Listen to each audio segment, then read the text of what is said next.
Ranar 7 ga watan 1 shekara 2025, jami'an 'yan sanda na jihar Adamawa mun samu korafi game da kisan wanda ya faru a ƙaramar hukuma Mubi ta Kudu. Nan take kwamishinan 'yan sanda na jihar Adamawa ya umarci DPO na Mubi South wato CSP Aaron Ezra da ya gaggauta gudanar da bincike. Yayin gudanar da bincike, Allah cikin ikonsa ya cika hannu da wata mai suna Raina Musa, 'yar shekara 32, inda ita ke zargi da wannan aika-aika. Domin ilimantar da al'umma kai da kuma wayar musu da kai da su guji ɗaukan doka a hannunsu, su kiyaye a taka doka, za mu yi tattauna da ita, sannan kuma mu ƙara tabbatar ma da al'umma cewa 'yan sanda tunda muna da haƙƙi na kare rayuka da dukiyoyin al'umma, a duk lokacin da mutum ya ɗauki rai ko kuma ya yi barazana ga rayukan mutane ko kuma ya salwantar da dukiyan al'umma, jami'an 'yan sanda ba su yi ƙasa a gwiwa ba, za su tashi tsaye domin su tabbata an yi mai hukunci irin laifin da suka aikata. Madam, menene sunanki? Sunana Rehanatu Musa. Shekarunki nawa? 32. A ina kike da zama? Ina da zama a Mubi. Me sana'arki? Ina kitso, muna zaman hustling a gidan. Kuna zaman me? Irin zaman kujera. Ban gane ba. Manan gidan in namiji yana bukata zai zo ya biya ka sai ya amfani da kai. Ok, kamar gidan karuwanci kenan? Yes sir. Shine kuke yi? A wani gida ne yake? A gidan Lari Janwuro. Layi Janwuro? Shine jaurin angon. Ok, shi jaurin ya san aikin da kuke yi kenan? Shine director mu. Shine director. To yanzu mutum ya zo kenan, a wurinsa zai biya ko a wurinki zai biya? Zai biya a wurina, mu namu sai mu sallame shi gidan shi. Shi jauro ne? Shine mai gida? Nawa kuke sallamansa? Kowane sati muna biyan 8,000. Kowane sati? Amma ka yi laifi. Zaman kanku kenan? Amma ka yi laifi taron ɗin daban ne. Ok, to me yasa ba ki je ki aure maimakon ku zo ku zanna nan kuna cinikin kawunanku? Ba ki gani masu ilimi suna gaya ma al'umma cewa akwai cuta na kanjamau wanda kuma ya yadu yana kawo illa ma al'umma? Ni ma kawata ne ta jani irin rayuwar nan ba. Kina da miji? Babu, amma ina da yara. Babu, ina da yara 2. Ok, to ta ina kika same su? Lokacin da ina makaranta ne na yi ciki na farko. Ok, to yanzu ga ki a hannun jami'an 'yan sanda na jihar Adamawa. Menene ainihin abin da kika aikata har ya kai ga kamun ki da aka yanzu? Dama mun yi ciniki ne da shi yaro. So ya bada lissafi ba haka ba, muka yi. Cinikin me kuka yi? Yana sayar da giya ne. Ok. Shi ne muka yi cinikin. Kin sai giya ne ko kuma kin karbi bashin giya kenan? Muna karba muna karba washe gari sai mu biya. Ba ku ba yanzu ke dai na ke karba? Ok, na karba. Bashin? Bashin giya. Wani irin giya? Sachet ana kiran shi suna yawu. Guda 4 da Big Ben 1. Guda 5 kenan? Big Ben ɗin a container ne yake. Sannan sachet guda 4? Sachet ɗin 200. Ok. Big Ben kuma 600 ne. Ok. Kin karba kime? Ni da kawana ne muka sha. Ok. Bayan abinda kuke yi ne ma sex hawking ne ma kuna shan giya? To da kin karbi bashi a wurin waye? Bashin da na je karba. A wurin wa kika karba? Umar ne a shago a lokacin aboki. Shagon kuma na waye? Shago na Janwuro ɗin ne. Janwuro? Lari. Lari. Janwuro ne ko Lari? Lari, ana kiran shi Lari Janwuro don shi jauro angon ne. To da kin karba sai me faru? Da na karba sai washe gari mai gidan don ya rushe gidan. To kar ki gaya mana maganan gida, da kin karbi giyan din ya? Da na karba giyan washe gari ya zo na bashi 15 da safe. Kin biya kudin bashin giya? Sauran 200 ne ya kamata in balansin nashi. Bayar ba? Ban bayar ba. Okay. So da daren gari ya waye sai aka yi sata, sai mai gidan ya ce ya bada account ya bar mishi gidan shi. Shi baya bukatan shi kuma. Shi mai sayar da giya ne? Baya bukatan. Okay, in ya tafi dai baki biya shi kudin sa ba? dama sauran 200 ne. Sai mai kudi ne 200 ba kudi. Kudi ne. Shine mai gidan ya ce ya bada account. Ya sallame shi. Ya tafi. To sai me? Dika baya sai abokin shi da ya sayar min da kasuwa ya zo don shi ya bada account ya ce wai na karba Big Ben guda 3. A hali ba ni ba na karba 3 nan mai sunan Ana ne ta karba Big Ben guda 3. So a takaice dai yana nuna yana binki bashi kai kuma baya binki kamar yadda yake fada. Da nawa yake tunani yake binki? Shi ya fada wai na karba Big Ben guda 3 na ce ba ni. Big Ben din nawa ne? 600 ne. Ya tashi 1800 kenan.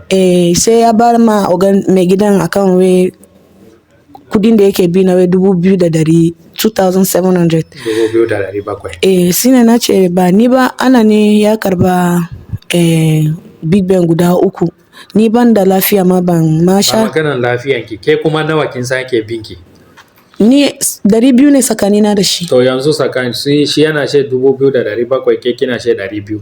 So a takaice dai bambancin ra'ayinku dai 2,500. Shi yana nufin ya kai. Ya ce 2,500. Bashi kudi? Na bashi 1,500 ne. Zan bashi 200. Abokin shi din da ya zo sai abokin ya fada daidai inda na fada din ne abokin ya fada. Wanda na karba kaya hannunsa.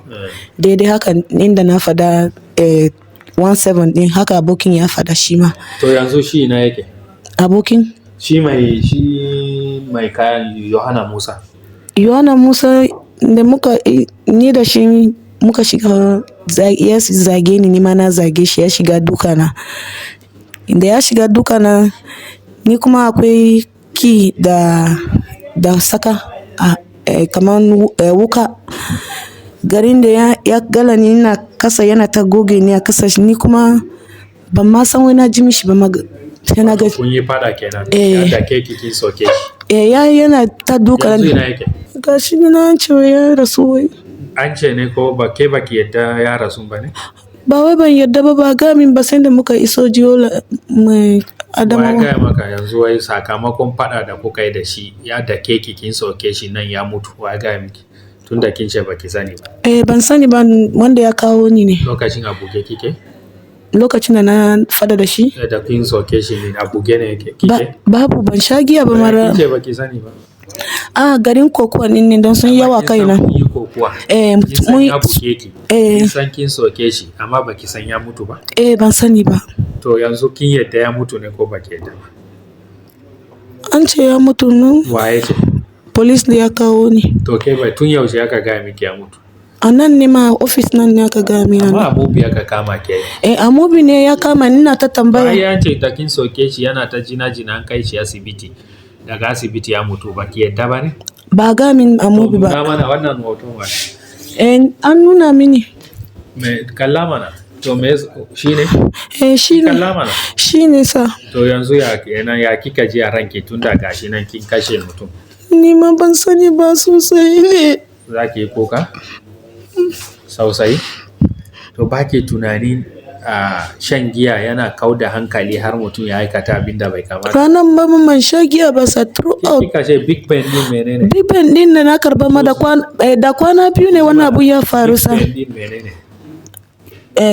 Hot ne. Yin hot? Kaman gin haka. Me gin? Giya ne ko Maltina ne? Babu giya ne. To shi ne kuma ban gane. Ranar Monday ne na karba. Yaushe kika fara shan giya?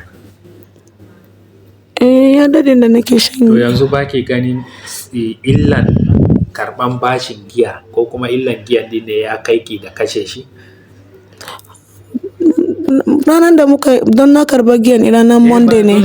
Don kudi ne kin karba baki biya ba. Ce naira 200 ne kawai ya rage baki biya ba. Ba shi ne ya kawo fadan ba?